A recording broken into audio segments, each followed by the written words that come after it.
if MAiD just becomes like a regular tool in their suite of options for how to treat a patient, we're going to see it increase even more than it has in the past. Hey, welcome to Return to Reason. My name's David. I'm honored to have the opportunity to welcome Mike Schouten today. Mike Schouten is the Director of Advocacy for an organization called ARPA Canada. Both professionally and personally, he has a unique perspective in how MAiD is being talked about here in Canada and what really needs to change in order to truly give people death with compassion and dignity. This conversation might surprise you. Stay tuned. Today, a special episode of Return to Reason, where knowledge and wisdom intersect. Well, Mike, thank you so much for joining us today. You've got quite a personal story when it comes to this involvement, but maybe let us know a little bit about how you've become passionate about talking about MAiD and what it means in that process. Tell us a bit about that. Sure, yeah. Thank you for having me on. It's always good to be able to talk about these things in this type of setting, so I'm excited to spend some time with you. The organization I work for, ARPA Canada, ARPA, stands for Association for Reform Political Action. We've been active on the euthanasia file for a long, long time, even before it became legal in Canada. That activity's obviously been heightened since 2015 when the court struck down Canada's euthanasia laws that prohibited assisted suicide. And then obviously there was a bill that followed in Parliament in 2016, another bill in 2021. And here we are today on the edge of making euthanasia legal to people with mental illness as the sole underlying condition. So we've come a long way, really, really fast in our country. We're one of the most permissive regimes in the entire world. And that's resulting in in 2021, over 10,000 people requesting and receiving medical assistance and dying. So there's huge concerns, obviously, from an organization like ARPA Canada, which values life and believes that God is the author of life and he's the one who will call us home when it's our time. This is deeply concerning, but more and more we're also seeing that concern grow amongst other areas of society where everyday Canadians are just waking up to the reality that, wow, I know somebody with mental illness, and if this was made available to them, that wouldn't be a good thing. Right? We've come a long way in our country in helping people deal with mental health issues and encouraging them to reach out. And now at the same time, we're going to make it legal for them to give into their despair and have a state complicit in giving into their despair and killing them, ending their life. A couple of questions for you is you mentioned 2015 when it did become legal in Canada. Now we have progressed pretty quickly, as you were saying, in those 7-8 years since we've done that. Why the progression? Why is there such a fast lane that we're running down in Canada? I think the simple answer to that is because once you cross that line whereby it's legal for some people to end the lives of other people, it's very, very hard to draw regulations around that's going to stop you from sliding down this slippery slope which we've slid down. If it's legal for someone who's at the end of their life because of a terminal illness, and it's very clear that within days their life is going to end, then why can't it be legal for people whose life might end within 10 years or 20 years? Or now, right, we're dealing with situations where people are reaching out to homeless shelters and to, we think of the veterans in Canada who deal with PTSD, reaching out for help, the helplines that are available to them, and then having this suggested. So it's really fascinating how when you make euthanasia legal for some and want to make it their right to request and receive it, you actually, and we've seen that now manifest, you ensure that everyone is asked to consider it. And that's reaping very negative implications in our country. So to clarify, is there any situation in which you think euthanasia or MAiD is appropriate? And to play devil's advocate, some people might say, well, there are some people who have absolutely zero quality of life and they're around the corner from death's doorstep. So someone might say, they might use euphemisms like it's compassionate or things like that. Is there any instance where you guys are okay with it, or are you just generally across the board, hey, this is something that should not be allowed or permissible in our country?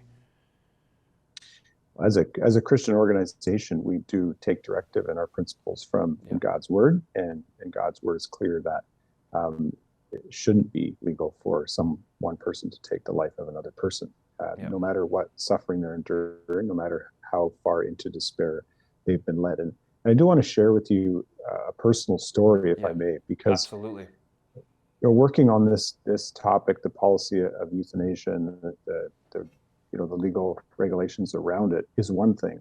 Doing it in the abstract, kind of at that policy level. But in 2021, our 17-year-old son at the time was diagnosed with Ewing sarcoma. So that's a very rare form of bone cancer, and often a deadly form of bone cancer. Yeah. And we pursued treatment for Marcus, our son, for 12 months. He endured 20 rounds of chemotherapy and numerous operations and radiation treatments and so on. And we came to the point in March of 2022 where it was no longer an option to try to treat him for cure. It just wasn't working. And we had to accept that his treatment now needed to transfer to treatment of symptoms and treatment for the sufferings that he endured. And so we have this lived experience now whereby our son Marcus endured cancer, incredible suffering. He essentially drowned to death as his lungs filled with tumors. But we were also the benefactors of an incredible hospice and palliative care system in our country that, especially when dealing with children, is so dedicated on ensuring that no matter how long a child's life is, they're going to do their best to ensure that every day is lived well. Yeah. And that was the message we heard right from the start when Marcus's oncologist gave us the bad news that there was nothing more they could do. Marcus asked him, he said, well, how much longer do I have, doc? And he said, we don't know, but what we do know is that every day you do have, we're going to make sure it's a good one for you. Wow. And even though his quality of life deteriorated over the next 2 months, he passed away in May of 2022, his life deteriorated drastically, very, very quickly.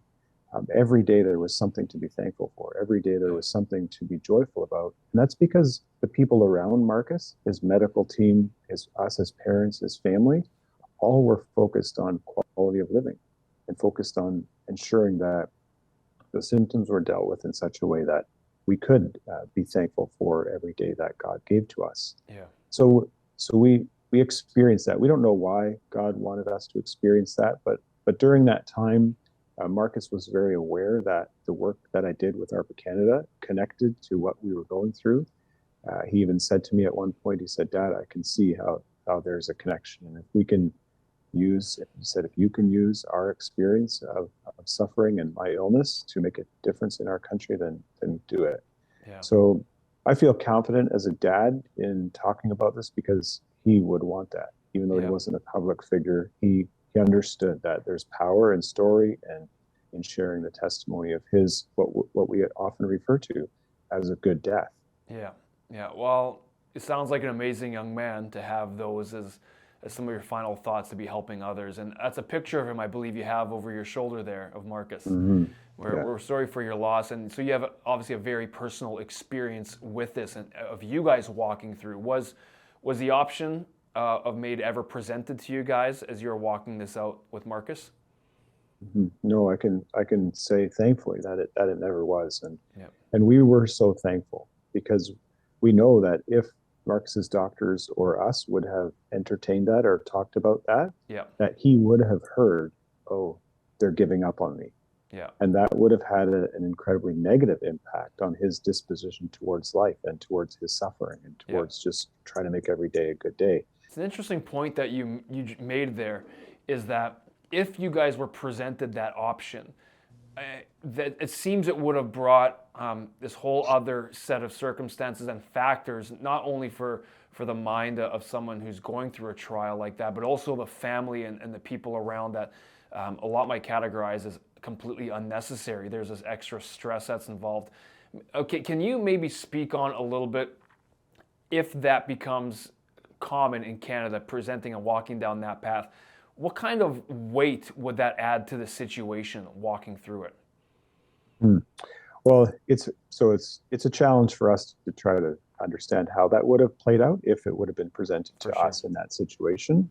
But we know that just knowing Marcus and ourselves and people who are enduring suffering, if the people around them, especially their medical teams, are are not focused on your life is going to get terrible, there's going to be incredible pain. So it's about perspective, right? If that's the perspective that's placed on a patient, on someone who's enduring the suffering, that's going to increase the despair.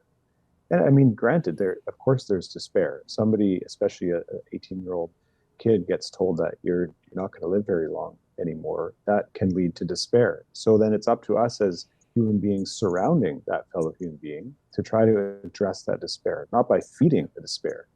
But I do want to reference, I did earlier, the veterans in our country, because that was brought to light last fall when numerous veterans were reaching out to the hotline for Veterans Affairs Canada, looking for help, not looking for medical assistance in dying. And when the person on the other end of the line brought that subject into the conversation, they were led to despair, which in turn led them to reach out to media and to try to tell their story and say, hey, what's going on in our country? I wasn't looking for this, and all of a sudden it's on the table as an option.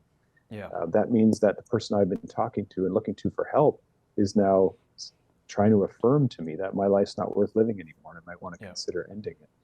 So the connection between suicidality and euthanasia and assisted suicide in our country is there. It's connected, and we're seeing people being led to despair. In fact, just last fall as well in Ontario, a province a few provinces over from where you are, there was a man in Hamilton who he simply couldn't afford rent and basic medications for like it was a knee pain. And he had put in a request for medical assistance in dying and got it. Wow. And the story became public, and people in that area rallied around him and financially helped him to be able to make ends meet. And he pulled back. He withdrew that request for medical assistance in dying.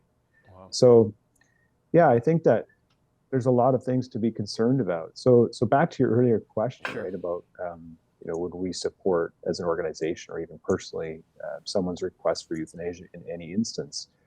We wouldn't, but we truly believe that if we come to each other's aid rather than affirming their despair, that the request for euthanasia would be far less than it is today. Yeah, it's interesting. Hey, so you also mentioned on what you're speaking about, it sounds like the goalposts seem to be widening regarding acceptance of people who want to use this. And also with the addition of mental illness being now potentially acceptable regarding that. Why is legislation from our government changing to have such a wide goalposts for allowing people through? Yeah, that's an interesting question.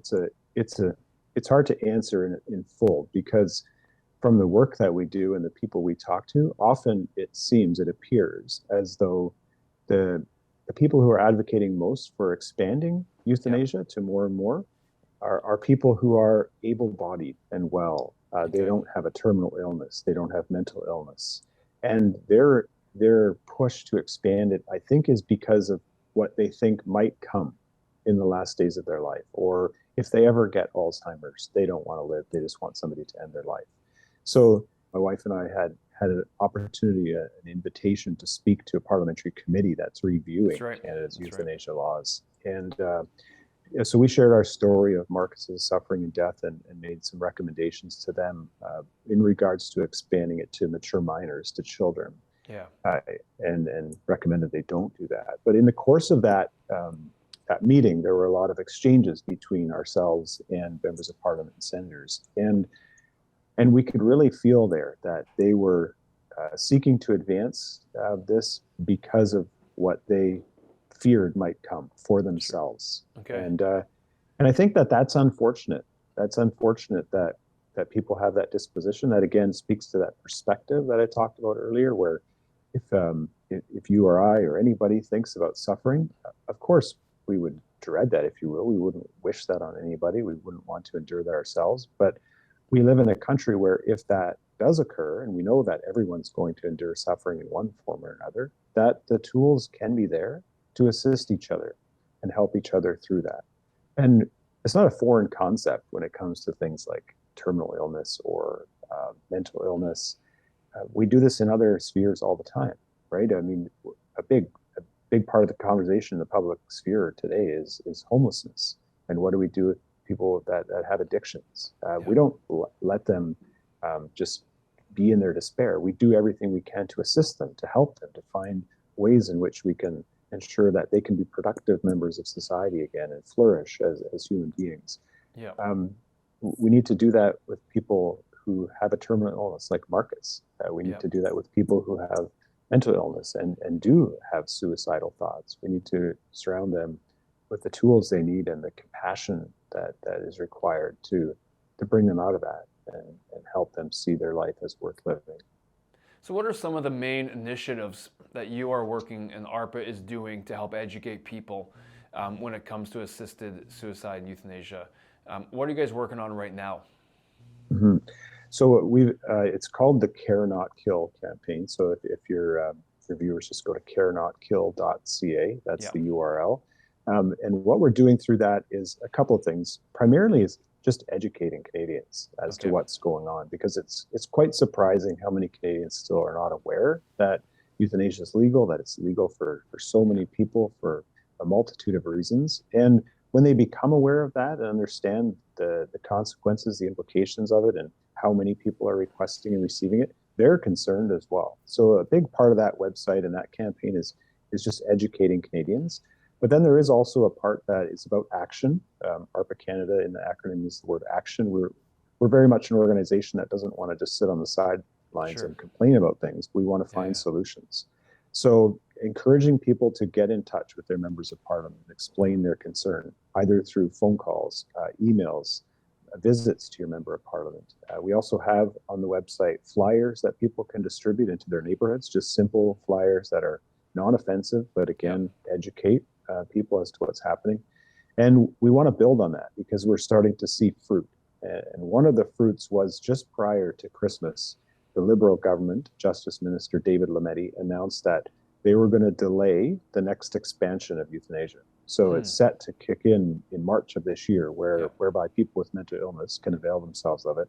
And he indicated that as a government, they've heard Canadians. There seems to be a lot of alarm amongst our country, and they're going to put the brakes on a little bit. But that gives us some hope, and it's also an encouragement to people who have been expressing concern in a loving way that, the government is hearing us, and there now is an opportunity to look at this again and try to draw the line somewhere so we don't just keep sliding down this slippery slope. You mentioned solutions, not just sitting on the sidelines. Are you guys trying to propose alternatives, or do you have other solutions that could repeal, or what would go in place if you replace what's currently now legal in Canada with assisted suicide? Mm-hmm. Yeah, we certainly do on a number of fronts. So ARPA Canada is very much in favor of working incrementally. So step by step, you work on what you can achieve, and then you go on to the next thing.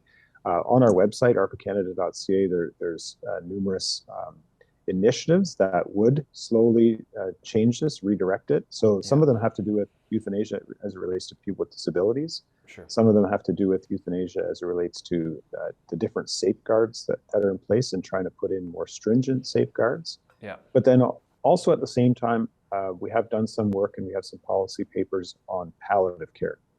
We need a more robust palliative care system in our country. The experience that we had with Marcus in the child tract, if you will, BC Children's Hospital, Canuck Place Children's Hospice, was incredible. And while that was happening, I know, and you probably know of others, adults, maybe in their 50s and 60s, who get a cancer diagnosis, and it seems to take forever to get an appointment. It seems to take forever to find a solution for this symptom they've just now also developed, or this type of suffering. And we never had that with Marcus. They were always one step ahead. And that enabled us just to spend our time with him, to spend the final months and weeks and days with him, not worrying about where to get the latest medication and which specialist we had to go visit. No, they were always ahead of us and were able to address those symptoms as they arose, which gave us time to just love our son and spend the final days with him. Wow. So I think that there's a lot we can learn from how we treat children in the hospice and palliative care programs. And if those are engaged and improved amongst adults in our country, that will go a long way to making people think that their lives are still worth living, even though they're far different than they used to be. Yeah. Yeah, that's an interesting thought about creating a very robust palliative care system to help people. With Mhm. you mentioned with the government actually delaying, which is an interesting thing that they did in March. Do you believe the veteran stories and the rise of that actually helped contribute, or was it just a mass flood of people with organizations like yours that are encouraging people to step up, contributed as well? What do you think was a major component of that? I think it's both and. It's Yeah, very much a grassroots campaign. It's not just the Care Not Kill campaign that ARPA Canada launched, yeah, but it's also like those stories coming out in the media. We saw media from across the spectrum, all writing opinion articles and publishing op-eds from people who were expressing concern about this. And then so that's more at the professional policy level, but at the grassroots level, Canadians are starting to speak to their members of parliament about this. I think for the first time in a long time, we're seeing political parties that in the House of Commons that didn't deal with social issues, that didn't want to, are embracing them, okay, and there's good talking points being developed, and there's looks like room for a actual a stimulating conversation where together I think we can agree as a country to put the brakes on, like I said earlier, to take a second look at this and do something different. Well, it is vital, I believe, as Canadian citizens to continue speaking up and letting your thoughts be known, because the government is there to act on behalf of its people as we put them in office. So I think that's fantastic that we're seeing a rise in people actually speaking up about issues. Do you have thoughts on physicians generally? I know there's physicians all across the country, but it's hard to be specific with so many, but can you generalize about where physicians stand on MAiD? Is there an equal split, whether 50% are for or against? Where are physicians generally in response to MAiD in Canada? Mm-hmm. I think it's not 50-50. There's certainly more physicians who are Yeah. not in favor of it and uncomfortable with it. Okay. And it's for that reason that we've seen sometimes at a provincial level and at a college of physicians and surgeons level, where what's called conscience legislation has been enacted, Yeah. like where people feel their consciences are being binded, and that's because there's not enough people actually to facilitate requests for MAiD. Yeah. So I think there's far more who are uncomfortable with it and wouldn't be involved with it. And I think that that's being highlighted more so now with the mental health Yeah. top part of the conversation. In fact, just recently in the Hamilton Spectator, there was a psychiatrist who wrote an opinion column. He said, "Look, I've been treating somebody. I forget exactly what it was for, but for a lengthy period of time, working with this individual, and I just found out that the individual went around me and found a doctor who would sign off on the request for medical assistance in dying." Yeah. And he's like, "Well, what good am I now? What good is the work that I've been doing with this client of mine?" Yeah. And I think that there's a lot of doctors who are feeling that. They're like, if MAiD just becomes like a regular tool in their suite of options for how to treat a patient, we're going to see it increase even more than it has in the past. Like within 5 years, we've already seen a tenfold increase, and I can see that continuing if we don't put the brakes on and find a way to stop this slide. Is there incentive for the government to continue with legislation towards making euthanasia more accessible? Is there an incentive for them due to the stress that is on our medical system and has obviously been apparent, especially through COVID? You can see that. Do they operate with that, do you believe? It's hard to know if the government operates with that. There certainly have been some advocacy groups on the other side who have cited economic reasons as to why we should make MAiD more available. Yeah. I think usually Canadians' reaction to that is not very friendly though, because that just sounds so callous, right, towards humanity in general. Yeah. We pride ourselves. Yeah. Like Canadians have a hard enough time describing what their identity is as a Canadian, but many will cite our universal healthcare system. They'll say this is a great product of Canada, thanks Tommy Douglas, etc. Yeah. Well, if that healthcare system is faltering so much now that people are just, instead of receiving the help that we think they should get, just requesting MAiD, that doesn't sit well with folks. And they're more and more looking to their governments to correct this rather than just make it more available. So, yeah, the economic reason, we can all recognize that there are economic benefits, if you will. If someone doesn't need care for months or weeks or years, then that's going to be a saving. That's a cost saving. But if we start to look at life that way, that puts us in a pretty scary place. Totally. It's if you're to sit down with someone who just maybe knew what they heard from the news or whatever about MAiD, they don't really have a lot of knowledge, just that what's being said about it in maybe a positive light. What would you say to them to show them where you stand on it? Man, I'm asking because maybe we can educate people who have the same stance as you about this, that might not know how to speak to people about it. Mm-hmm. Yeah, and that's actually that's a big part of our Care Not Kill campaign is walking people through that. How do you talk to the average Canadian? How do you talk about this? And one of the phrases we use is we need to encourage people to think about suicide prevention, not suicide assistance. So in that we're trying to get people not to separate the issues of suicide and euthanasia. Make sure that they're connected, and then talk about how we want to work to prevent suicide, not assist. And then we relate it to just things that everybody knows. For example, right, if someone is thinking about committing suicide, we do everything we can to try to help them not see that as an option, and put them in touch with professionals and others who can help them deal with those suicide desires. We'll go so far as shutting down entire highway systems or bridges if someone's threatening to jump.